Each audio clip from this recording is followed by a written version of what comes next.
Hello friends, मैं सोनी सोनी स्वागत करता हूं आपका हमारे educational YouTube channel global edu point में। जैसा कि आप लोग जानते हो 11th क्लास की सीरीज चल रही है, तो 11th की क्लास आज हम जो चैप्टर 5 हमने स्टार्ट कर रखा है उसकी एक्सरसाइज 5.2 करेंगे, एक्सरसाइज 5.2। तो उसमें क्या है वो मैं आपको आज बताऊंगा, उसमें क्या कुछ हमें सोल्व करना है। तो हमारी जो एनसीईआरटी की बुक है इसमें है कि पोलर फॉर्म्स के बारे में बताना है। ठीक है, एक्सरसाइज 5.2 में क्या है, पोलर फॉर्म्स। तो पोलर फॉर्म्स क्या होती है, हम कॉम्प्लेक्स नंबर के बारे में पढ़ते हैं। कॉम्प्लेक्स नंबर को जेड से डिनोट करते हैं, Z is a complex number. तो इसकी पोलर फॉर्म क्या बनेगी, मैंने आपको पहले एक सिंपल फॉर्म बताई। सिंपल फॉर्म क्या होती है, एक्स प्लस में आयोटा वाई, ये है कॉम्प्लेक्स नंबर।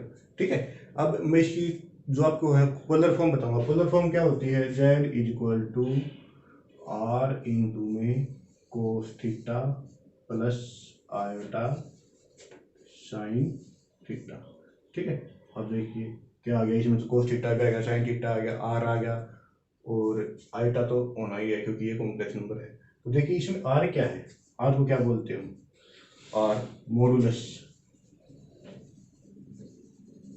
ठीक है, आर को क्या बोलते हैं, मॉडुलस। कैसे निकालते हैं इसको, आर निकालने का सिंपल सा तरीका, X square plus Y square का root is equal to R.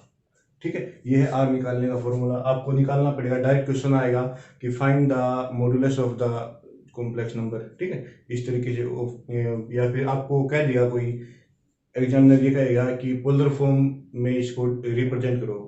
ठीक है, तो अगर आप रिप्रेजेंट करोगे इसको तो उसके लिए आपको आर की वैल्यू चाहिए और थीटा की वैल्यू चाहिए। क्या चाहिए, आर एंड थीटा। थीटा को क्या बोलते हैं हम यहाँ पर, थीटा को बोलते हैं प्रिंसिपल आर्गुमेंट। ठीक है, थीटा को बोलते हैं प्रिंसिपल आर्गुमेंट। कहीं भी थीटा वर्ड यूज नहीं होगा, इसको डायरेक्ट प्रिंसिपल आर्गुमेंट बोलेंगे कि कहेंगे फाइंड द प्रिंसिपल आर्गुमेंट। तो प्रिंसिपल आर्गुमेंट निकालने के लिए आपको थीटा निकालना पड़ेगा। थीटा की वैल्यूज वेरी करती हैं, कहाँ से कहाँ तक, माइनस पाई से पाई तक। ठीक, इक्वल टू भी हो सकती है। ठीक, तो ये है थीटा की वैल्यूज। प्रिंसिपल आर्गुमेंट इनके बीच में ही आएगा या फिर इन दोनों के बराबर हो सकता है। ये जो वर्ड है, ये जो आर है मॉडुलस। आपको पता है मॉडुलस जो होता है, मॉडुलस वर्ड ही पॉजिटिव संख्या के लिए यूज किया जाता है। मतलब किसी भी नेगेटिव का मॉडुलस करेंगे तो वो पॉजिटिव बन जाएगी। तो आर हमेशा पॉजिटिव आएगा, आर हमेशा पॉजिटिव होगा, कभी भी नेगेटिव नहीं आएगी, नेगेटिव वैल्यू नहीं आएगी आर की। ठीक है, आर को हम यहाँ पर एक डिस्टेंस भी बोल सकते हैं कि डिस्टेंस होता है, डिस्टेंस कभी भी नेगेटिव नहीं होता है, इस वजह से। तो ये आपको अच्छे समझ में आएगा कि पोलर फॉर्म क्या होती है, r into cos theta plus iota sine theta. मैं फिर से लिख के दिखाता हूँ एक बार आपको, z is equal to are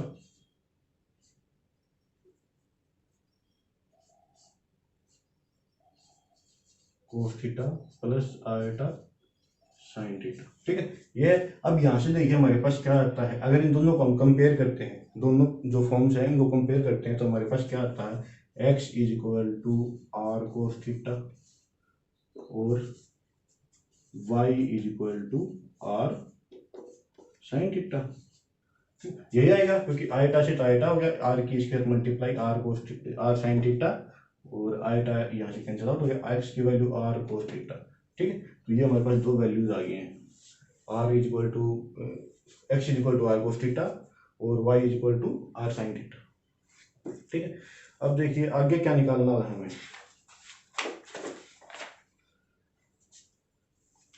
हम अपनी एक्सरसाइज जो 5.2 है उस पर चलते हैं। ठीक है, एक्सरसाइज 5.2 में क्या दिया गया है, पहला क्वेश्चन देखेंगे हम। फर्स्ट क्वेश्चन में देखिए, उससे पहले है find the modulus and arguments of each of the complex numbers in exercise 1 to 2। मतलब जो पहले दो क्वेश्चन है उनमें प्रिंसिपल आर्गुमेंट और जो आर्गुमेंट है और मॉडुलस है वो दोनों चीज फाइंड आउट करनी है। तो पहला क्वेश्चन देखिए, फर्स्ट क्वेश्चन है z is equal to -1 minus iota root 3। ठीक है, ये यहाँ से देखिए अब हमारे पास क्या आ गया, हमारे पास पोलर फॉर्म क्या होती है, z is equal to are cos theta plus iota sine theta, ये होती है। अब देखिए इन दोनों को अगर हम कंपेयर करते हैं तो हमारे पास क्या आता है कि -1 r cos theta r cos theta is equal to -1। ठीक है, उसके बाद देखिए यहाँ पर आता है हमारे पास R sine theta is equal to -√3। ठीक है, यहाँ पर प्लस का था, यहाँ पर माइनस है, तो माइनस का इक्वल आ गया ना। यहाँ पर भी अगर ये जो वैल्यू है माइनस की है तो माइनस ही आएगा। ठीक, अब देखिए ये दो इक्वेशन आ गई हमारे पास, इनको सोल्व करना है हमें। तो कैसे सोल्व करेंगे, हमें वैल्यू निकालनी है आर की वैल्यू निकालनी है। पहले हम आर निकालेंगे, फिर हम थीटा जो प्रिंसिपल आर, पहले हम आर निकालेंगे मॉडुलस, फिर उसके बाद जो थीटा है प्रिंसिपल आर्गुमेंट वो फाइंड आउट करेंगे। तो देखिए अगर इन दोनों को मैं स्क्वायर करके, ये इक्वेशन 1 मानी मैंने, ये equation 2, by squaring of equation 1 and 2 का स्क्वायर और फिर उनको adding by squaring and adding। ठीक है, तो r square cos square theta इसका हो गया। उसके बाद r square sine square theta, दोनों में आर स्क्वायर आएगा। ठीक है, तो आर स्क्वायर को मैंने पहले ही कॉमन ले लिया। उसके बाद आ गया sine square theta is equal to इसका स्क्वायर -1 का स्क्वायर 1 -√3 का स्क्वायर प्लस का 3 माइनस का प्लस √3 का 3। ठीक है, तो ये आ गया हमारे पास आर स्क्वायर, दोनों में आया, मैंने कॉमन ले लिया कोस स्क्वायर थीटा और यहाँ से साइन स्क्वायर थीटा। ठीक है, और -1 का स्क्वायर 1 √3 का स्क्वायर 3 और माइनस का हो गया प्लस। तो यहाँ से देखिए अब हमारे पास ये जो वैल्यू है कोस square theta plus sign square theta, ये जो है कोस square theta plus sign square theta, trigonometry का सबसे आसान वाला फॉर्मूला, सबसे पहले सीखा जाने वाला फॉर्मूला कि ये जो आइडेंटिटी है ये क्या होती है 1, आर स्क्वायर इंटू में 1 इज इक्वल टू 4। ठीक है, उसके बाद हमारे पास क्या आता है,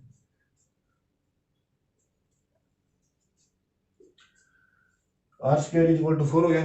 तो अब दोनों साइड अगर हम स्क्वायर रूट करते हैं या फिर इस स्क्वायर को हम इस साइड ले जाएंगे तो स्क्वायर रूट हो जाएगा। तो हमारे पास डायरेक्टली वैल्यू क्या आती है, आर इज इक्वल टू 2 ±2 आएगा। ठीक है, ±2 आएगा, लेकिन आर की वैल्यू हम हमेशा पॉजिटिव लेते हैं, मैंने आपको वो भी बताया था, r will be always positive. So r की वैल्यू हमारे पास आ गई 2।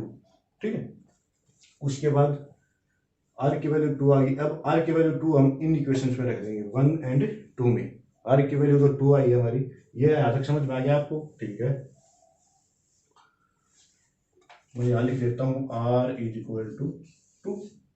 अब आर की वैल्यू 2 में यहाँ पर पुट करवाता हूँ, 2 cos theta is equal to -1 cos theta is equal to -1/2, और इसमें अगर पुट करवाता हूँ तो मैं sine theta is equal to -√3/2। ठीक है, -√3/2। ठीक है, अब देखिए दोनों ही जो कोस थीटा और साइन थीटा दोनों ही नेगेटिव हैं। अगर दोनों ही नेगेटिव होते हैं तो कौन से क्वाड्रेंट में होते हैं, ट्रिग्नोमेट्री में क्वाड्रेंट्स का बहुत बड़ा इंपॉर्टेंट रोल होता है कि फर्स्ट क्वाड्रेंट में ऑल पॉजिटिव, इसमें साइन और कोसेकेंट पॉजिटिव, इसमें टेन और कोट पॉजिटिव, और इसमें कोस और सीकेंट पॉजिटिव होते हैं, बाकी इसमें नेगेटिव होते हैं। जो दोनों ये वाले चारों वो सारे इसमें नेगेटिव होते हैं। तो ये देखिए दोनों ही नेगेटिव हैं, कोस भी नेगेटिव साइन भी नेगेटिव। कौन सा क्वाड्रेंट होगा जिसमें दोनों नेगेटिव होते हैं, इसमें होंगे, क्योंकि टेन पॉजिटिव होता है, कोट पॉजिटिव होता है, साइन और कोस दोनों इसमें नेगेटिव होते हैं।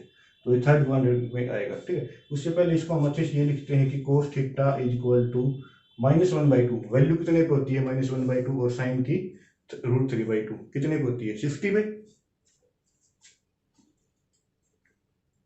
माइनस कोस 60 π/3, और साइन को लिख दिया हमने sine theta is equal to minus sine π/3। अब यहाँ से एक चीज मैं आपको बता देता हूँ कि ये दोनों जो क्वेश्चन होंगे इनमें, मतलब दोनों जो तरफ है साइन और कोस, इनमें थीटा जो है वो लगभग सेम ही आएगा। लगभग क्या, हमेशा सेम ही आता है दोनों बीच में, जैसे π/3 है इसमें π/3, हमेशा ऐसे सेम ही आते हैं ये। ठीक है, अगर आपके सेम नहीं आ रहे कहीं पे तो आप एक बार चेक कर लीजिएगा, क्योंकि क्वेश्चन में कहीं ना कहीं गलती जरूर मिलेगी, दोनों ही सेम आएंगे। तो अब यहाँ से देखिए दोनों नेगेटिव हैं, थर्ड क्वाड्रेंट में आ रहे हैं, तो थर्ड क्वाड्रेंट में आ रहे हैं तो इनको हम कैसे सोल्व करेंगे। अब आपको एक बिल्कुल आसान तरीका ये बताऊंगा कि कैसे सोल्व करना है। हर क्वेश्चन को वैसे ही सोल्व कर लेना आप चाहे।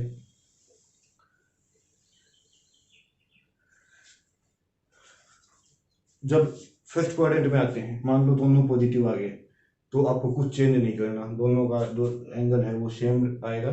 ठीक है, तो हमारा जो थीटा है वो डायरेक्टली निकल आएगा। ठीक है, फर्स्ट क्वाड्रेंट में और फोर्थ क्वाड्रेंट में भी यही है, दोनों में सेम है। मान लो अगर दोनों में एंगल आ गया तो वही जो एंगल आएगा ना, जो भी आपका थीटा आएगा वही उसका जो प्रिंसिपल आर्गुमेंट बनेगा। ठीक है, तो फर्स्ट और फोर्थ में आपको कुछ चेंज नहीं करना। सेकंड और थर्ड में अगर कहीं पे भी आ जाए, सेकंड और थर्ड में, तो आपको पाई माइनस करना पड़ेगा, पाई में से घटाना पड़ेगा उसको। जैसे इसको बताऊंगा अब मैं, इसको मैं ऐसे लिख देता हूँ। मान लो मैंने इसके अगला स्टेप यहाँ पर किया, cos theta is equal to minus cos of pi minus pi by 3। ठीक है, इसके नेक्स्ट स्टेप मेरा क्या होगा कि theta is equal to minus pi by 3, तो 3 पाई माइनस में पाई, 2 पाई बाई 3, ये आ गया मेरे पास। ठीक है, कैसे आया ये? मैंने इसको जो हमारा एंगल है उसको हमने किस में से माइनस कर दिया, पाई में से माइनस कर दिया, क्योंकि ये सेकंड थर्ड क्वाड्रेंट था। मैंने आपको बताया है कि सेकंड और थर्ड क्वाड्रेंट में जब भी एंगल आ जाए आपका, जब भी थीटा आ जाए, तो उसको पाई में से माइनस कर देना, घटा देना। ठीक, उस तरीके से ये भी सेम आएगा। तो अब हमारी पोलर फॉर्म क्या बन जाएगी? हमें पोलर फॉर्म निकालनी है, लेकिन मैं आपको बता देता हूँ पोलर फॉर्म क्या बनेगी। z is equal to 2 cos minus 2 pi by 3 plus iota sine minus 2 pi by 3। ठीक, ये आपकी पोलर फॉर्म बनेगी इस क्वेश्चन की। ठीक, तो इसी के साथ आपका फर्स्ट क्वेश्चन कंप्लीट होता है।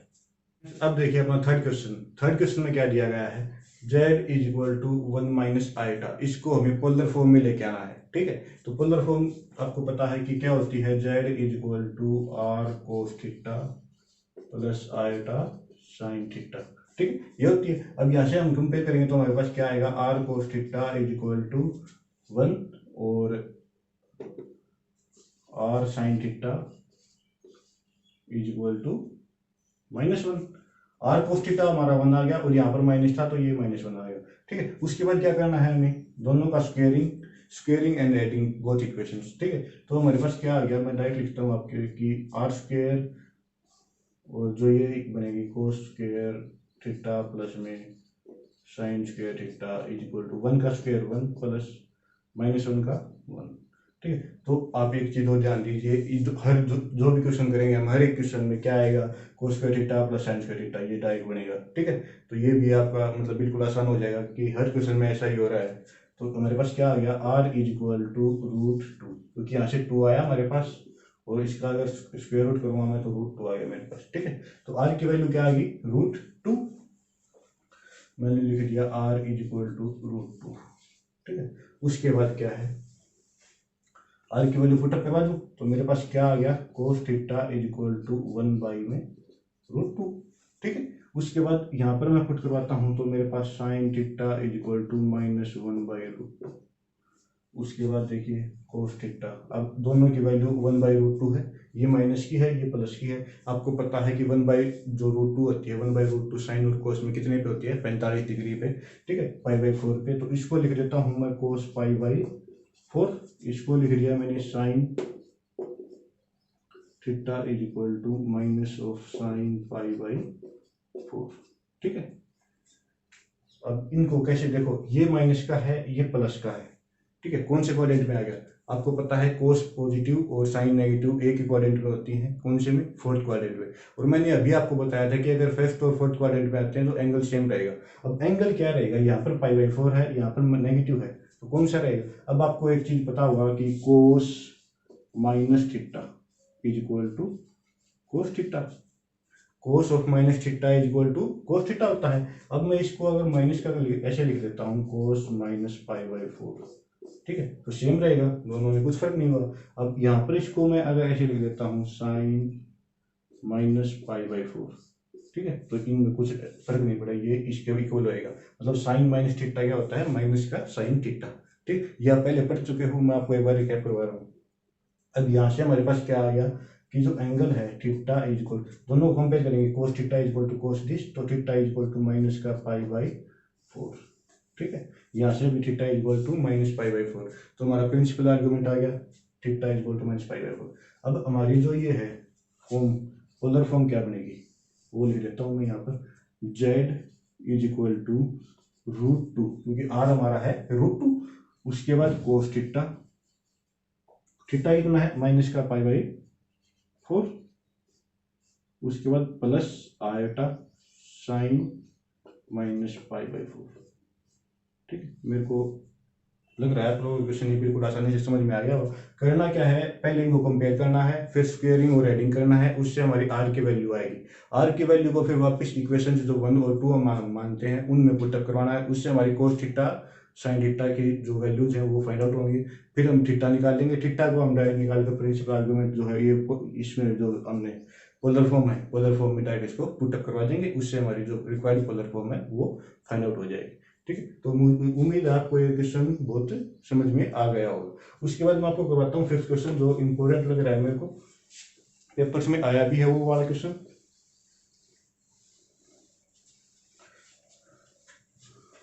फिफ्थ क्वेश्चन में क्या दिया गया है, -1 माइनस आयोटा, -1 माइनस आयोटा, ये है जेड के इक्वल, क्योंकि हम इसको जेड के इक्वल मानते हैं। तो हम अब हमारा z is equal to are cos theta plus iota sine theta. ठीक है, ये है। अब कंपेयरिंग करने पर क्या आएगा कि R cos theta is equal to 1 और are sine theta is equal to -1। ठीक है यार, अब देखिए यहाँ से हमारे पास क्या आता है, आर स्क्वायर क्या आता है, कोस square theta sine square theta होगा 1 होगा, बताया हमें 1 और 1 2, तो ये हो गया R square is equal to 2, R is equal to √2। ठीक है, तो मैंने लिख दिया आर इज इक्वल टू √2, यहाँ पर लिख दिया मैंने। उसके बाद मैं इसको एक बार इरेज करता हूँ। अब देखिए, अब हमारी आर की वैल्यू क्या आ गई है, √2, आर की वैल्यू √2 आ गई। उसके बाद देखिए, उसके बाद क्या करना है, जो √2 वैल्यू है उसको हम इसमें पुटअप करवा देंगे। तो मेरे पास क्या आ गया, cos theta is equal to -1 by √2, sine theta is equal to -1 by √2। ठीक है, अब देखिए दोनों ही नेगेटिव वैल्यू है, दोनों ही मतलब कौन सी क्वाड्रेंट में आएगा, दोनों साइन और कोस दोनों अगर नेगेटिव होते हैं तो थर्ड क्वाड्रेंट में आते हैं। तो देखिए क्या बनेगा इसका, cos theta is equal to minus of cos theta π/4 पे होती है, π/4, और यहाँ पर ये जो है sine theta is equal to minus of sine π/4, ये है। अब इसको देखिए, cos theta is equal to minus of cos pi minus में π/4। ठीक है, साइन का माइनस